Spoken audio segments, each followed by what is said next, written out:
So it goes back 30 years or so when USGS and other scientists were hoping to be able to predict earthquakes, and many people know about the Parkfield experiment. And although the scientists didn't quite nail it, the social scientists felt like it was a success because it was in the development of warning and response. And in particular, Dennis Milletti was able to do a study and noticed that populations near the earthquake damage or experienced it were more likely to remember the prediction that induced them to take preparedness actions. And he kind of followed up on this idea with the Loma Prieta earthquake, where he did a survey. And again, another one of his conclusions was kind of the opposite conclusion to that one. Those people who were not victimized or less affected by the earthquake suffered from a normalization bias, which limited their perception of risk, and so they were of damaging aftershocks, so they were less likely to, so their risk perceptions actually were below what they should have been. And then more recently, 20 years later, there's been sort of a resurgence here, and now we're talking about earthquake forecasting rather than prediction. And both Italy and New Zealand have brought the conversation back into the global stage. And in Italy, after Italy, Thomas Jordan had his commission came to many conclusions about what we need to do. And in particular, they concluded we need to apply the social science principles of effective public communication to seismic hazard information. And then also Maccozzi and Wu, the Italian and English folks, they noticed that the part of the problem is the low probability that we put out in our forecasts. So therefore, all we can hope to expect is that people will take low-cost actions. And so they were sort of focusing on that. And then Andy Michael, after Christchurch, said, well, hey, wait a minute, we don't always have low probabilities. We have quite high ones immediately afterwards. And for longer periods of time, we have higher probabilities, especially for time horizons with decisions which pertain to 5, 10, even 50 years. So that was a useful observation. So now the earthquake sequence, the map again, but what I'm also showing here is how the earthquakes occurred over time. So you can see that very rapid earthquake rate, and then things decaying, and then the re-triggering of a larger aftershock, and the re-triggering again and again over time. So what this sort of picture looks like to me in terms of communication is that there's this alternating period between crisis and risk communication, and those are not the same thing. And that's something that I'll follow up on a bit later. But during this time, GNS Science was putting out earthquake forecast information. So we had a great study on our hands here where we knew that people were receiving the information. And in particular, the text article there was in the Daily Press. So it was really the language of the earthquake forecasting communication was the probability of a mag something in a period of time. That was sort of the message. They started with it, and then they sort of admitted they got stuck with it. And you'll sort of see how that played out over time. As well as text, there were tables, but not so many people saw the tables. But when they did, they liked them. This table here was quite effective because it gave the prediction in a range so that people had a sense of the uncertainty. But it also filled in later what actually did happen. And that was very good for folks to be able to see that and say, hey, the scientists kind of know what's going on or what to expect. And then thirdly, there are some figures made for some important decisions such as building standards and zoning.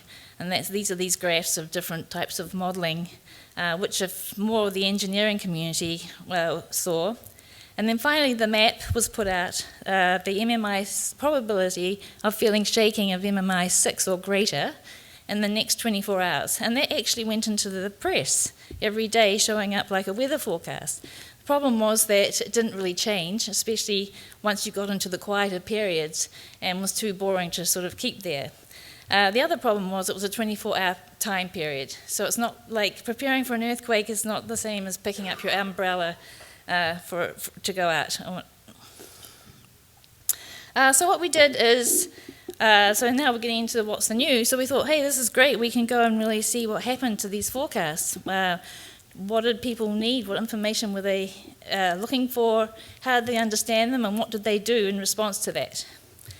This study is a qualitative research, so it's not like what Kim was just describing with the analytical framework. So it's a very sort of preliminary look at what's going on. And what you can get out of this type of study is the range of opinions or experiences that people are having, but I can't tell you 50% of the population, this, that, or something else. But you can still look at what we find in the context of the crisis and risk communication literature to make sense of it. So we held semi-structured focus groups and interviews where people talked about their experience with the sequence, their experience with earthquake forecasts, and also gave us feedback on those products that I just showed you earlier, the different ways of putting out a forecast. And we have like enough data that would take you a whole week to read. 40 hours it took me, and then it took many years, unfortunately, to code all those transcripts. So to tag all the information, is this a psychological issue? Is this safety? Is this a problem with uncertainty? Whatever was being spoken about, and that way one can then pull up the different parts of the transcript around different themes. So who did we speak to? So we tried to go broadly and not deeply. So Dennis had looked at the public in the past, but we tried to look across all types of folks who'd be interested. So diverse roles, and of course including scientists, emergency managers, responders, communicators, public and the elected officials, and critical infrastructure. And as you would expect, people who knew the most about aftershocks were the scientists, and then some emergency managers. But everyone else was pretty much a little, including emergency responders. All right, so we have a lot of different audiences, so to speak, but we know that there's at least 2 different audiences. And I stole this figure from the Centre for Research and Environmental Decisions, and from their sort of guidelines on how to communicate about climate change risk. But the point is well made, and that humans reason with dual processes. So the person on the left is very interested in our scientific information and our data and figures and tables and everything else, and he is able to think quantitatively and rationally, and he's trained to use this type of information, and he has plenty of time to think about how to use it and deliberate the decision. The person on the right, who's looking away from that, is more like most of us and most of our daily lives, is that we don't run a big analysis for every decision we make. We make it more automatically and heuristically, and based on our experience and intuition. And he's looking at a figure because it's been shown that he's looking at a positive image because it's been shown that a positive image is more effective than showing him a collapsed building or something like that to take action. I could also put drop cover and hold on in there. So the guy looking at the technical information, there were people in New Zealand who did that in a big way. And here's a table that critical infrastructure called for.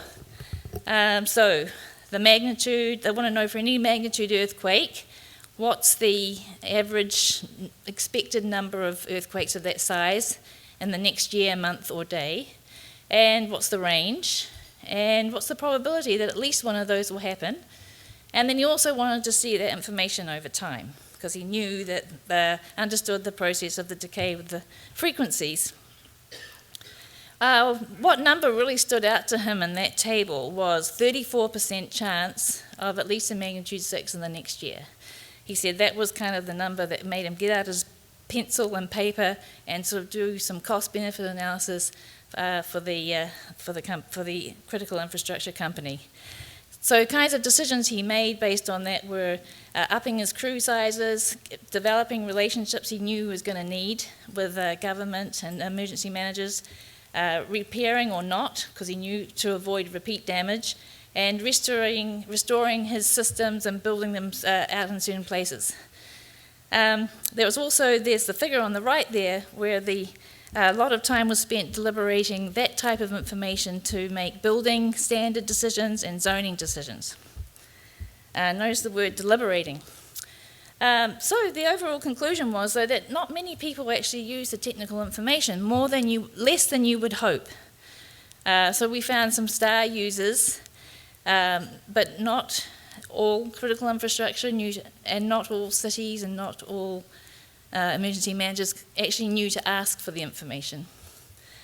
So the conclusion was the more we get managers and leaders thinking about probabilities, there'll be more thought about how to use it. If they saw it ahead of time and have worked with it, then they are more likely to use it intelligently. So this is the problem if you can't expect people to learn to use it in real time. He went on to elaborate that it's all very good we can put up our numbers on the websites and we can feed data out, but without relationships nothing matters. There's a big need to, even when you get your information, for people to pick up the phone and be able to think through the decisions they're making with a scientist. We should have had a seminar with other key leaders to engage with and debate the data. From a local politician's point of view, he wouldn't go to a website. He didn't know how credible that was. He'd much rather speak to a scientist. And then from the scientist's perspective, the potential improvement to the process is a two-way flow of information. Information was pushed out versus a conversation. The intelligence group should have been asking questions. So there is a much greater potential for this information to be used more effectively. Now back to that figure, who's looking the other way? The person who's looking away, he's looking away from a whole lot of aspects of the forecast that were very difficult for people to understand. People had difficulty with all dimensions of the forecast: area, time, magnitude, probability, uncertainty. So this is a comment from a local scientist with his boots on the ground trying to explain what's going on to local communities. Now we can zoom in on probabilities. This is not news in the social science research, but it here's more evidence. First of all, they're just not useful because people don't know how to use them. Secondly, here's a good example. Yesterday someone brought up the dichotomy that people are faced with when they see a probability. Here is someone who saw a probability of 60 or 70% chance of something happening, but said we're in the 30. It's not going to happen. So it's not even close. And of course, the probabilities were misinterpreted. If you can't say for sure, don't say anything. And they were disliked. Just put a lid on probability. I don't want to hear anything about it. So there was sort of a polarization. Some people could tolerate the numbers. Other people were like almost screaming at me about probabilities.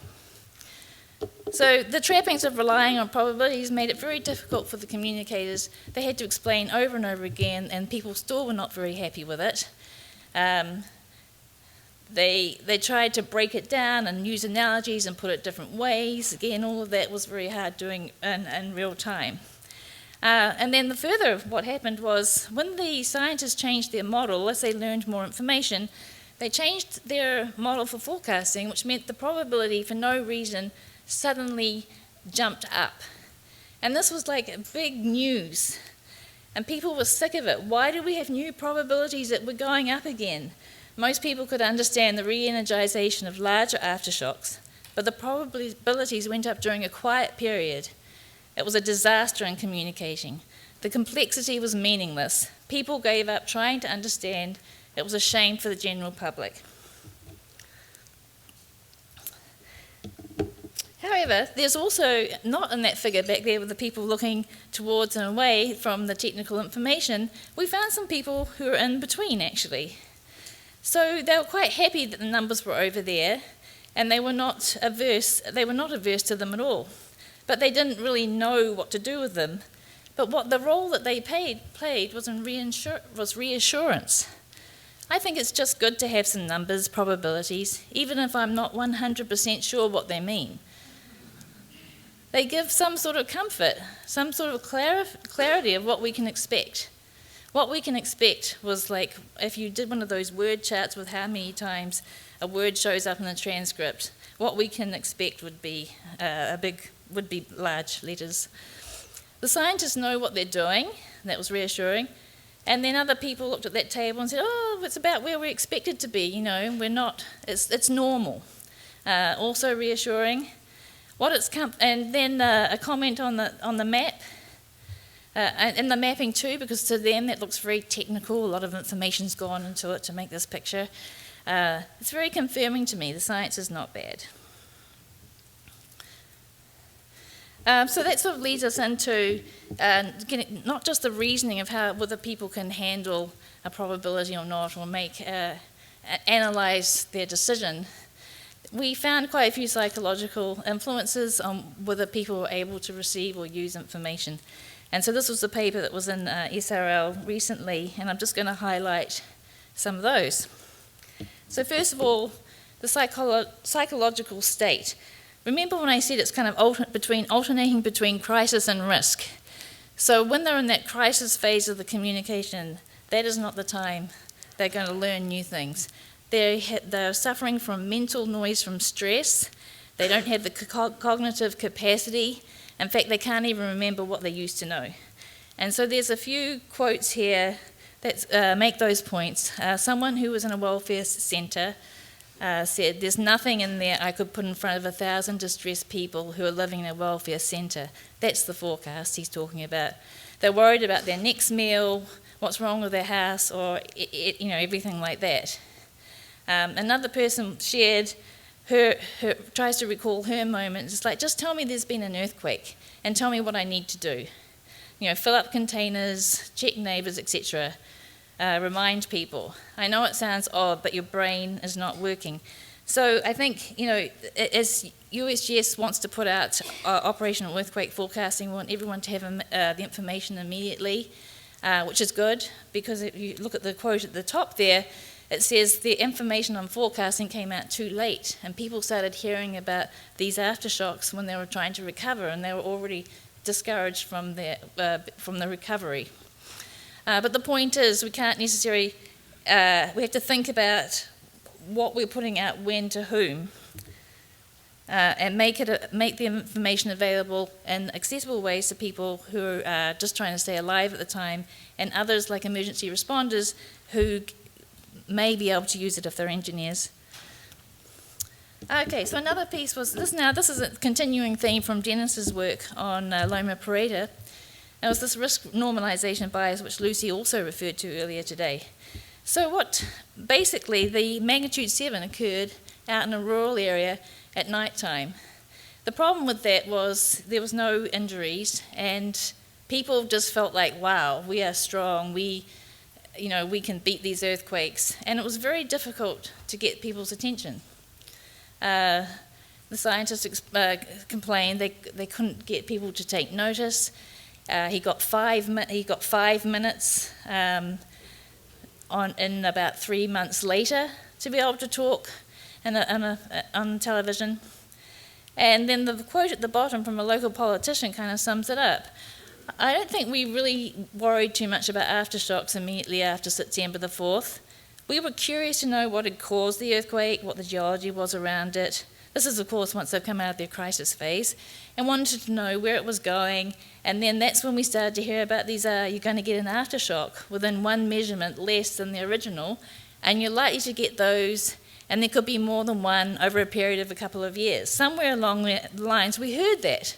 So the messages were going out, and people were hearing it, but it probably didn't sink in until after February 22nd, which was the damaging aftershock.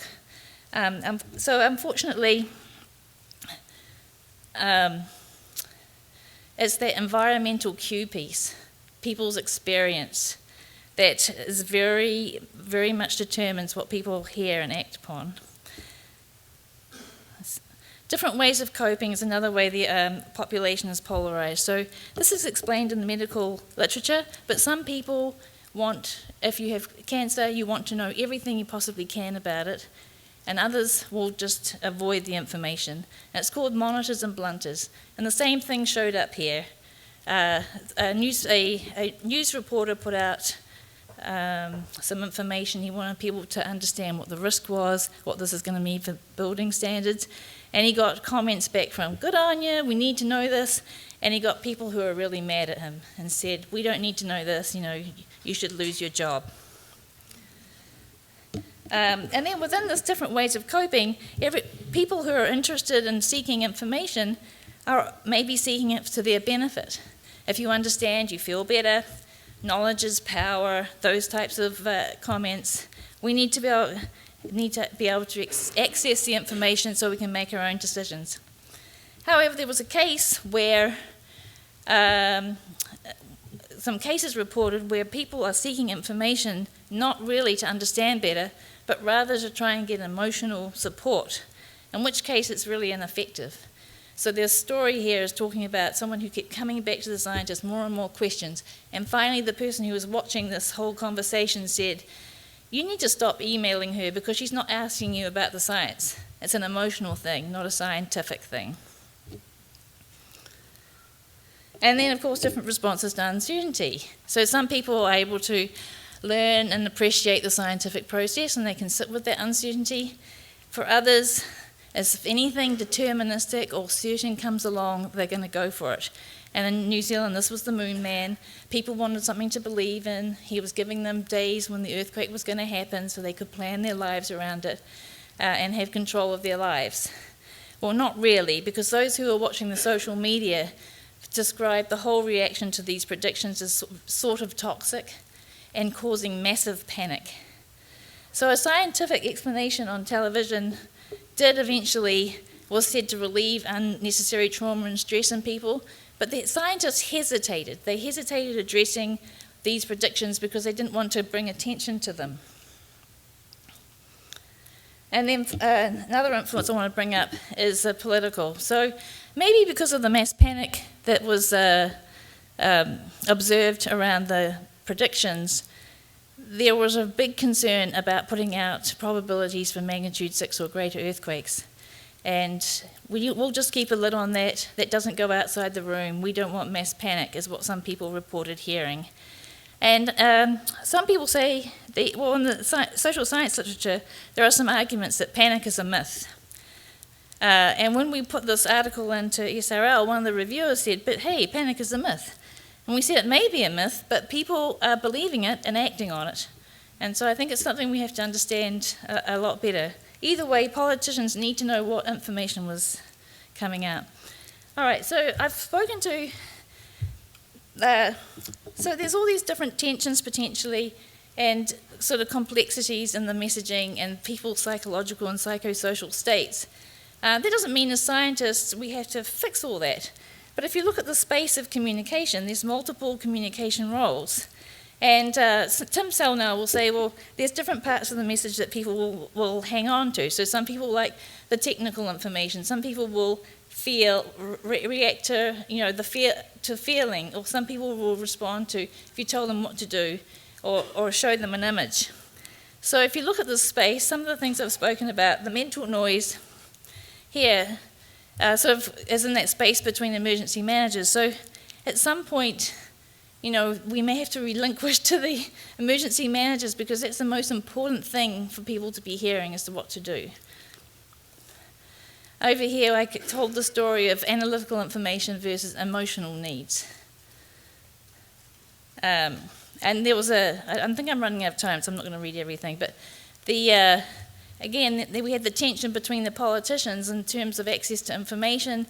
People felt that it was being withheld, and they wanted to use it, and they were really annoyed about that, and yet there was a fear of panic. Then we had the old uncertainty versus certainty piece going on with the pseudo-predictor. The media played a role and got all excited about what he was saying. You couldn't get away from it. And then there's something I didn't talk about here where scientists' reputation was sort of interfered sometimes with the ability for media to reach scientists because they wanted to be able to... there was an issue with other scientists speaking for other scientists. So what's next? I'm not going to spend much time because I'm running out of time, but really it's to carry on with this research and publish and assemble all our lessons learned. But we've started having workshops with some of the audiences to understand their needs. And it's interesting to find out from the critical infrastructure, for example, they don't necessarily want tables of numbers. They would just like the data so they can customize their own forecast. They would like the maps so they can put them against their own systems.